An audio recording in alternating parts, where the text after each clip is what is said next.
Hello guys, इस video में हम कुछ रीसेंट बॉडी बिल्डिंग अपडेट्स की बात करेंगे। फर्स्ट अपडेट है शॉन रे की तरफ से। शॉन रे जो कि अपनी रिटायरमेंट के बाद मॉनिटर करते हैं मेंस ओपन बॉडी बिल्डिंग को। उनका निक वॉकर की न्यूयॉर्क प्रो 2024 परफॉर्मेंस देखने के बाद ऐसा मानना है कि निक की फिजिक 2024 मिस्टर ओलंपिया के लिए परफेक्ट नहीं है और शॉन रे वोट नहीं देना चाहेंगे निक वॉकर के फेवर में।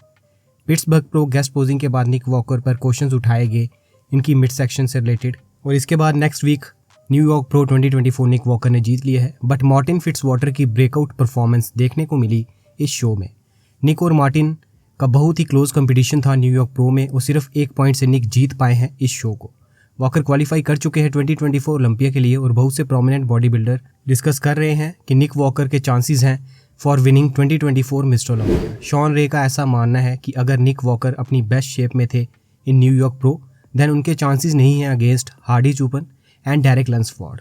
रे ने कहा कि न्यूयॉर्क प्रो में निक के लिए शट आउट विक्ट्री थी और उन्हें डोज ऑफ रियलिटी की ज़रूरत है बॉडी बिल्डर जैसे कि लंसफोर्ड, हार्डी चूपन या सैमसन डोडा को डिफीट करने के लिए। शॉन रे ने ऐड किया कि वॉकर की फिजिक मिस्टर ओलंपिया रिप्रेजेंट नहीं करती। इनकी नज़र में निक वॉकर की फिजिक इतनी प्रीमियर नहीं है लाइक ली हैनी, डेक्स्टर जैक्सन एंड बाकी परफेक्ट शेप चैंपियंस की तरह। शॉन रे ने ऐड किया कि वो रिस्पेक्ट करते हैं निक वॉकर की, उनके ब्लू कॉलर वर्क एथिक्स की और डिटर्मिनेशन की, बट ये most prestigious title mister Olympia इस फिजिक के साथ नहीं जीत पाएंगे। आपको क्या लगता है कि क्या वॉकर डेरेक और हार्डी को 2024 ओलंपिया में डिफीट कर पाएंगे? कमेंट्स में ज़रूर शेयर करें। इसी तरह विक्टर मार्टिन्स ने भी एक कन्वर्सेशन में बताया कि निक वॉकर के चांसेस हैं ओलंपिया के लिए या नहीं। विक्टर से ये क्वेश्चन पूछने पर उन्होंने ह्यूमरसली कहा कि ये हैनी रैम्बोर्ट शो है क्योंकि हैनी रैम्बोर्ट कोच हैं दोनों हार्डी चूपन एंड डेरेक लंसफोर्ड के, सो ये टफ कंपटीशन रहेगा फॉर निक वॉकर।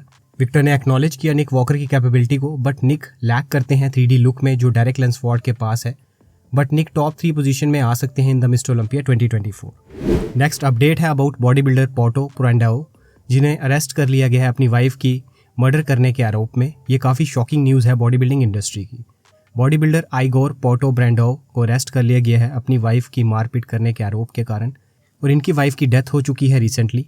इनकी वाइफ मार्सेला की आंटी ने इनकी ट्रैजिक डेथ की कंफर्मेशन दी है। विक्टिम मार्सेला लुइस 10 दिन से आईसीयू में थी। इनके हस्बैंड बॉडी बिल्डर ब्रेंडाओ का ऐसा कहना था कि इनकी वाइफ सफाई करते गिर गई और इसके कारण इन्हें ये चोटें आई, बट इनकी इंजरीज एक्सीडेंट की तरह नहीं थी। उन्हें ट्रॉमेटिक ब्रेन इंजरीज थी, मल्टीपल रिब्स टूटी हुई थी, शोल्डर ब्लेड फ्रैक्चर था और फेस पर भी बहुत चोटें थी।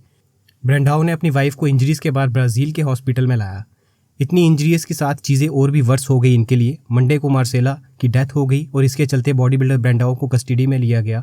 इसके बाद लुइस की आंटी का ऐसा कहना था कि ब्रेंडाओ उन्हें कंट्रोल में रखते थे और उनकी इंसल्ट करते थे, ह्यूमिलेट करते थे अपनी वाइफ को। हॉस्पिटल में भी पुलिस ने नोटिस किया अबाउट इंजरीज और पुलिस को पता चला है कि इंजरीज कंसिस्टेंट नहीं थी जैसी एक्सीडेंट फॉल से हो सकती हैं। इनकी वाइफ के हेड के दोनों साइड ट्रॉमेटिक इंजरीज थी, कॉलर बोन फ्रैक्चर थी, इसके साथ साथ 8 रिब्स फ्रैक्चर थी और फेस पर भी इंजरीज थी। सैडली ये पहली बार नहीं है कि किसी बॉडी बिल्डर ने ऐसा किया हो। पुलिस इन्वेस्टिगेशन कर रही है। सो ये रीसेंट शॉकिंग न्यूज़ निकल के आई है from the body building industry. So guys, ये थी कुछ recent body building updates. Video अच्छी लगी तो इसे लाइक एंड शेयर ज़रूर करें and subscribe our YouTube channel for more related videos.